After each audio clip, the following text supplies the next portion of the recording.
চট্টগ্রাম বন্দর কলেজের দ্বাদশ শ্রেণীর শিক্ষার্থী বন্ধুরা, আমরা আজকে আরেকটি ক্লাস নিয়ে তোমাদের সামনে হাজির হলাম। 2020 সালের একদম শেষ দিকে আমরা চলে আসছি। তো আমরা জৈব যুগ মোটামুটি অনেকখানি সামনের দিকে অ্যাডভান্স হয়েছি। তো আমাদের প্রস্তুতি ও শনাক্তকারী বিক্রিয়া আমরা পড়ছিলাম।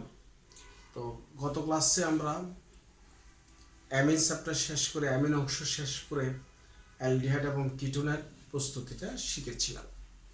তো আজকে একটা গুরুত্বপূর্ণ বিষয়, যেটা তোমরা গত ক্লাসে শুনেছ, যে আজকে অনেক গুরুত্বপূর্ণ একটা বিষয় আমরা আলোচনা করব। সে আলোচনার মধ্যে আমাদের দুটি গুরুত্বপূর্ণ বিক্রিয়া, এক অ্যালডল ঘনীভবন বিক্রিয়া, দুই ক্যানিজারো বিক্রিয়া, এবং তিন অ্যালডিহাইড এবং কিটোনকে কীভাবে আমরা আলাদা করব এবং শনাক্ত করব তা আমরা শিখব। তাহলে চলো আমরা কথা না বাড়াই, যে আমরা শুরু করি অ্যালডল ঘনীভবন বিক্রিয়া। দেখো, অ্যালডল কনডেনসেশন রিঅ্যাকশন। ফার্স্টে আসলে যে অ্যালডল শব্দটি কোত্থেকে আমরা পেলাম। এই অ্যালডল শব্দটি দেখো, আমরা অ্যালডিহাইড লিখে থাকি, দেখো অ্যালডিহাইড, আর অ্যালকোহল লিখে থাকি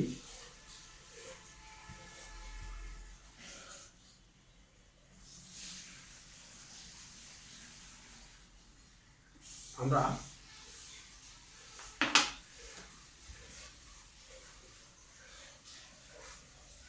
অ্যালকোহল লিখে থাকি এরকম। এখানে এই অ্যালডিহাইডের ALD, অ্যালকোহলের OL সমান অ্যালডল। দেখো, অ্যালডিহাইডের অ্যাল্ট এবং অ্যালকোহলের অল, এই দুইটা মিলে হলো অ্যালডল কনডেনসেশন রিঅ্যাকশন, অর্থাৎ ঘনীভবন বিক্রিয়া। এই ঘনীভবন বিক্রিয়া হচ্ছে আমরা অ্যালডিহাইড অথবা কিটোন ইউজ করব, অ্যালডিহাইড এবং কিটোন ইউজ করব, তবে আমাদের আলফা কার্বনে হাইড্রোজেন আছে এমন অ্যালডিহাইড বা কিটোন আমরা ব্যবহার করব। এখন আলফা কার্বনে হাইড্রোজেন মানে কিরকম তোমরা একটু খেয়াল করো।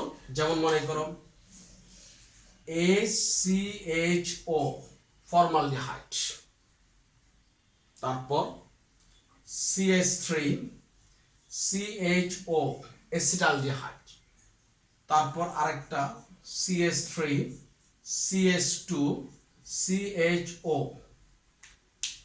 প্রোপানালডিহাইড। আমরা আলফা কার্বন বলছি, এটা হলো অ্যালডিহাইডের মূল কার্বন, এটা মূল কার্বন। এর পাশে প্রথম যে কার্বন সেটা হচ্ছে আলফা কার্বন। এর মানে হচ্ছে এটা আলফা কার্বন, এটা বিটা কার্বন। তাহলে তোমরা যদি খেয়াল করো, তাহলে এই যে কার্বনটা আছে, এই কার্বনটা হচ্ছে আলফা কার্বন, এটা হচ্ছে আলফা কার্বন, এটা বিটা কার্বন। এই কার্বনটা সরাসরি অ্যালডিহাইডের কার্বন,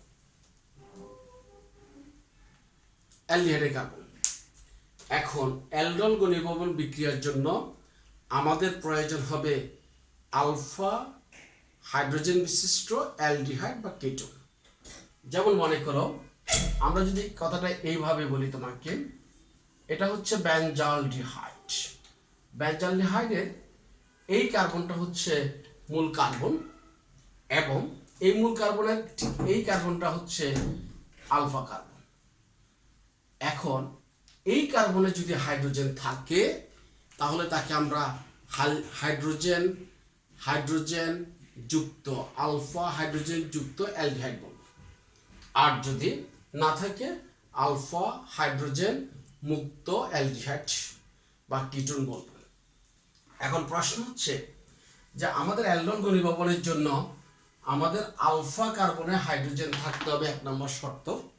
তাহলে নাম্বার 1 হচ্ছে যে আলফা হাইড্রোজেন বিশিষ্ট দেখো অ্যালডিহাইড বা কিটোন, অ্যালডিহাইড বা কিটোন।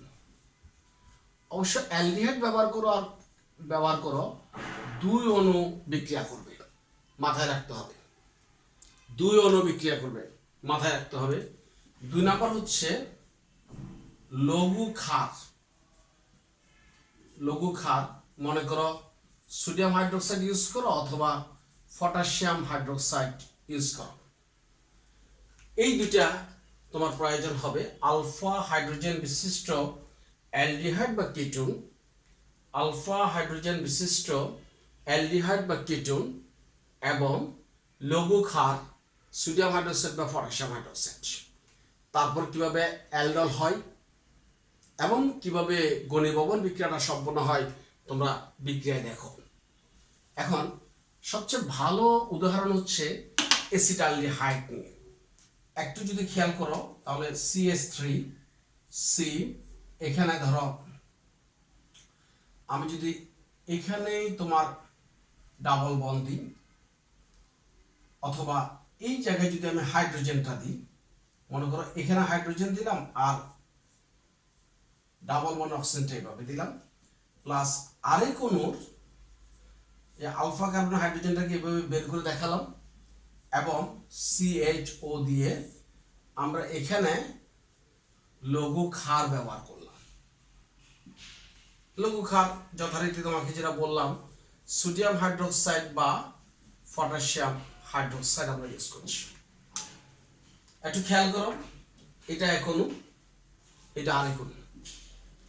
এই এক অণু অ্যালডিহাইড আরেক অণু অ্যালডিহাইডের সাথে লঘু ক্ষারের উপস্থিতিতে বিক্রিয়া করার সময় দেখো এই হাইড্রোজেন এই অক্সিজেনের সাথে যুক্ত হবে এবং এই কার্বন এই কার্বনের সাথে যুক্ত হবে।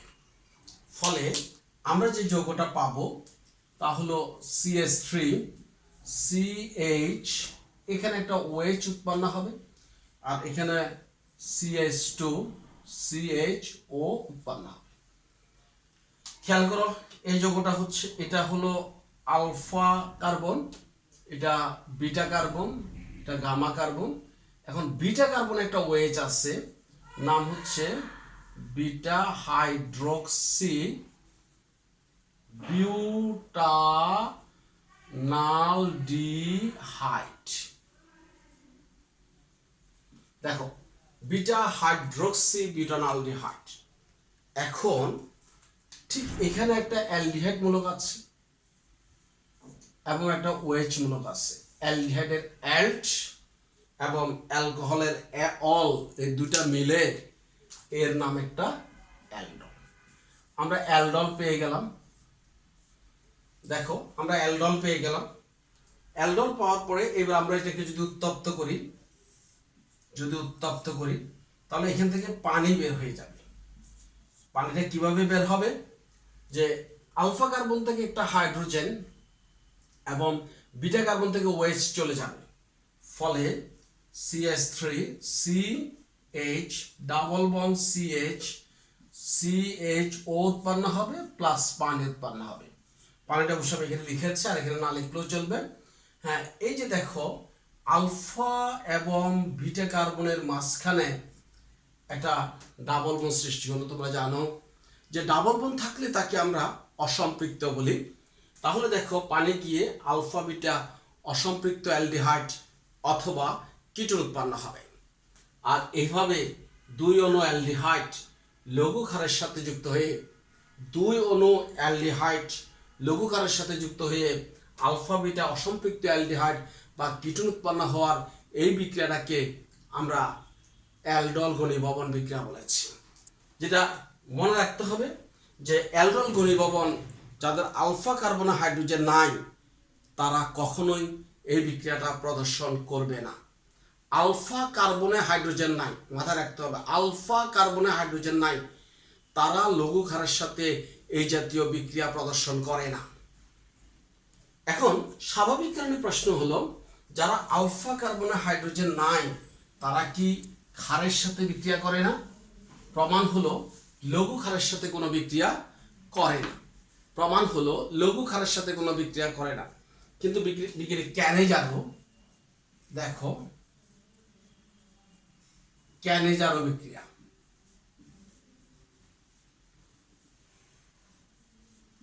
বিজ্ঞানী ক্যানেজারো বললেন যে সত্যি সত্যি যে সকল অ্যালডিহাইড বা কিটোনের আলফা কার্বনে হাইড্রোজেন নাই অথবা আলফা কার্বনই নাই, তারা লঘু ক্ষারের সাথে সত্যি সত্যি কোনো বিক্রিয়া প্রদর্শন করে না।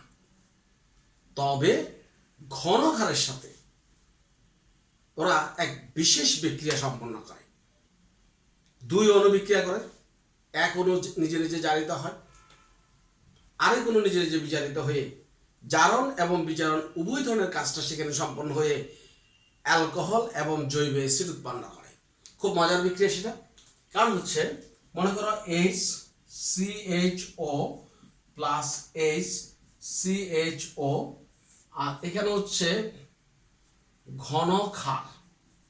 এটা মোটামুটি 50% হলে আমরা ঘন বলি। ধরো সোডিয়াম হাইড্রোক্সাইড অথবা পটাশিয়াম হাইড্রোক্সাইড আমরা যদি ইউজ করি হয়ে যায়।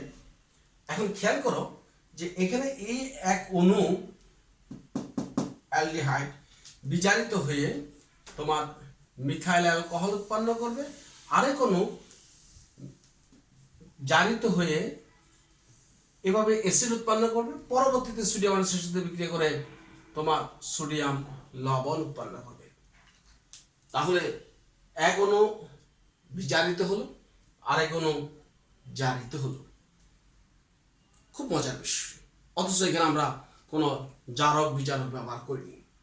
সো এই দুটা বিক্রিয়া ভালো করে শিখবে এবং এখান থেকে প্রশ্ন আসছে, বইয়ে পড়বে, আরো ভালো করে শিখবে। এবার আসো যে আমরা বলেছি অ্যালডিহাইড এবং কিটোনের মধ্যে যে মূলক থাকে তার নাম কার্বনিল মূলক। এখন এই কার্বনিল মূলকটাকে শনাক্ত করার জন্য আমাদের একটা বিশেষ রিয়েজেন্ট আছে। সেই রিয়েজেন্টের নাম হচ্ছে, সবাই ভালো করে শিখতে হবে, 2,4-ডাই-নাইট্রোফিনাইল হাইড্রাজিন।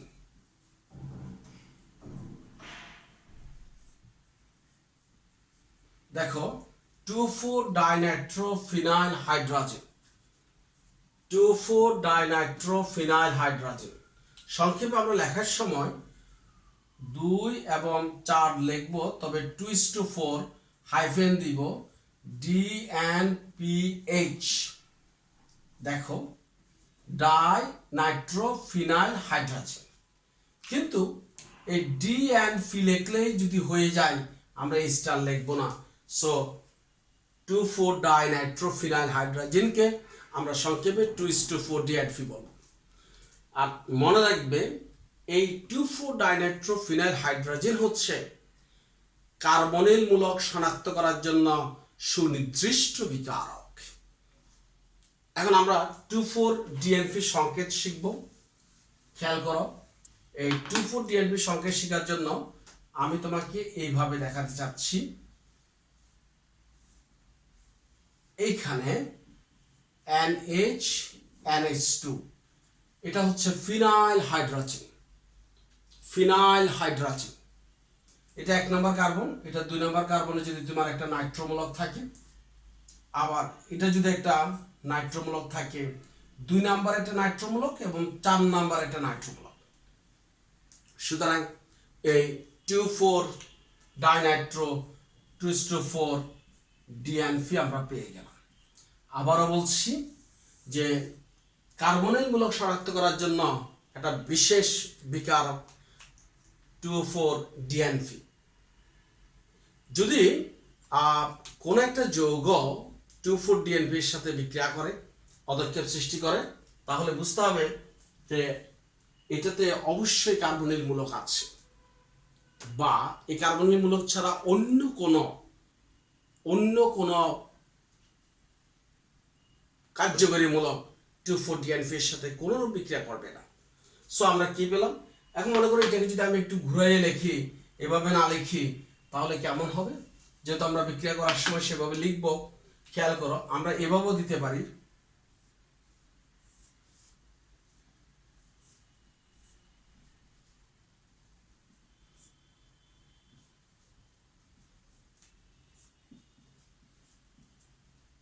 দেখো 2,4-DNP সংকেতটা তুমি এইভাবেও লিখতে পারো। সো যেভাবে হোক তোমাকে শিখতে হবে। এবার আসো কার্বনিলমূলক শনাক্তকারী বিক্রিয়া। তাহলে কার্বনিলমূলক শনাক্ত করতে গেলে আমরা কিভাবে করব? কার্বনিলমূলক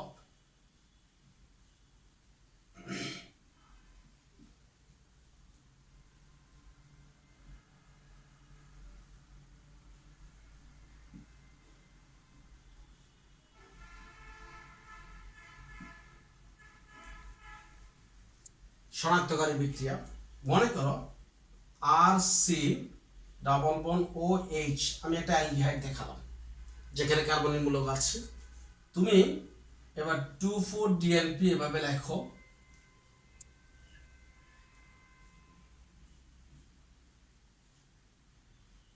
এখানে একটা NO2 মূলক এবং এখানে একটা NO2 মূলক। তারপর দেখো যে এখানকার হাইড্রোজেন আর এখানকার সাথে এখানকার ঠিক এইভাবে পানি উৎপন্ন করবে এবং আমরা যেটা পাবো সেটা হলো RCH ডাবল বন্ড NH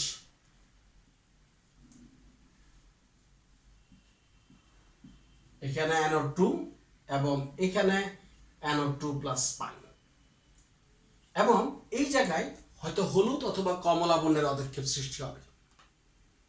যদি তাই হয় তাহলে এখানে কার্বনিলমূলক আছে, আর না হলে কার্বনিলমূলক নাই। এখন নামকরণটা কেমন হবে? মনে করো এটা যদি অ্যাসিটালডিহাইড হতো বা দেখো ইথানল হতো, আমরা এই যৌগটাকে বলতাম ইথানল 2,4-ডাইনাইট্রোফিনাইল হাইড্রাজোন। হাইড্রাজিনটা হাইড্রাজোন হবে। আর এই বিক্রিয়াটার মাধ্যমে আমরা নিশ্চিত করতে পারবো যে আমরা একটা কার্বনিলমূলক শনাক্ত করেছি। আমরা নিশ্চিতভাবে অন্য কোনো কার্যকরী মূলক নয়, আমরা কার্বনিলমূলকটা শনাক্ত করেছি। সো এখন প্রশ্ন হচ্ছে, এই শনাক্ত করার মাধ্যমে আমরা কার্বনিলমূলক জানতে পারলেও আমরা কিন্তু অ্যালডিহাইড নাকি কিটোন সেটা জানি না। এই অ্যালডিহাইড নাকি কিটোন সেটা জানার জন্য আমাদেরকে আরো দুইটা বিকারকের সাহায্য নিতে হবে। এক নাম্বার হচ্ছে দেখো টলেন বিকারক, আরেকটা হচ্ছে ফ্যালিং দ্রবণ। এই টলেন বিকারক কি শিখতে হবে। টলেন বিকারকের সাথে কিভাবে অ্যালডিহাইড এবং কিটোন, মনে করো আমি যদি তোমাকে এখানে RCHO বলি প্লাস, আমরা এই ডাইঅ্যামিন, দেখো ডাইঅ্যামিন সিলভার নাইট্রেটের জলীয় দ্রবণকে আমরা টলেন বিকারক বলে থাকি। ডাইঅ্যামিন সিলভার নাইট্রেটের জলীয় দ্রবণকে টলেন বিকারক বলি। টলেন বিকারকে তুমি যদি অ্যালডিহাইড দাও তাহলে টেস্ট টিউবের গায়ে সিলভারের দর্পণ সৃষ্টি হবে, প্লাস অ্যামোনিয়া প্লাস পানি, আর মূলত এখানে RCOO উৎপন্ন হবে। কিন্তু কেটন টলেন বিকারককে বিজারিত করতে পারবে না। তাহলে টলেন বিকারকের সাথে তুমি যদি বিক্রিয়া করাও আর বিক্রিয়া যদি হয় সিলভারের দর্পণ যদি সৃষ্টি হয় অ্যালডিহাইড, আর যদি বিক্রিয়া না করে কেটন। ঠিক অনুরূপভাবে ফ্যালিং দ্রবণের সাথে আমরা কি বিক্রিয়া করব? দেখো ফ্যালিং দ্রবণের সাথে বিক্রিয়াটা হচ্ছে ফ্যালিং দ্রবণ পরীক্ষা। দেখো RCHO প্লাস তুমি কপার হাইড্রোক্সাইড এবং এই সোডিয়াম হাইড্রোক্সাইড এরকম লেখা মানে তুমি ফ্যালিং দ্রবণ লিখেছ। যদিও ফ্যালিং দ্রবণের মধ্যে কপার সালফেট দ্রবণে আমরা সোডিয়াম হাইড্রোক্সাইড যোগ করার পর তারপর আমরা যদি সোডিয়াম পটাশিয়াম টার্টারেট লবণ যোগ করি তাহলে আমরা ফ্যালিং দ্রবণ পাই। এখন এটা যখন হবে তখন তুমি কপার অক্সাইডের লালচে অদলকে পাবে যদি অ্যালডিহাইড হয় প্লাস RCOO প্লাস পানি। তার মানে অ্যালডিহাইড ফ্যালিং দ্রবণকে বিজারিত করে লালচে বর্ণ অধক্ষেপ সৃষ্টি করে, কিপ্রাস অক্সাইডের লালচে বর্ণ অধক্ষেপ সৃষ্টি করে, কিটোন ফ্যালিং দ্রবণের সাথে কোনো রূপ বিক্রিয়া করে না। তাহলে খেয়াল করো, আমরা মাত্র কয়েকটা জিনিস শিখলাম, যা আমরা অ্যালডোল ঘনীভবন বিক্রিয়া কিভাবে হয় সেটা শিখব, আমরা ক্যানিজারো বিক্রিয়া শিখব, আমরা 2,4-DNF বিক্রিয়াটা শিখব, আমরা অ্যালডিহাইড এবং কিটোনের মধ্যে পার্থক্য করার জন্য আমরা ফ্যালিং দ্রবণ এবং টলাইন বিকারকের সাহায্যে কীভাবে পার্থক্য করতে হবে সেটা শিখব। আর এরই মাধ্যমে আমাদের অ্যালডিহাইড এবং কিটোন অংশ শেষ হয়ে গেল। আমরা আগামী ক্লাসে জৈব অ্যাসিডের বাকি যে অংশগুলি আছে সেগুলি শিখব। আর মাত্র কয়েকটা ক্লাসে আমরা জৈব রসায়নটা শেষ করার চেষ্টা করব। তোমরা ভালো থেকো, সুস্থ থেকো, স্বাস্থ্যবিধি মেনে চলো। আল্লাহ হাফেজ।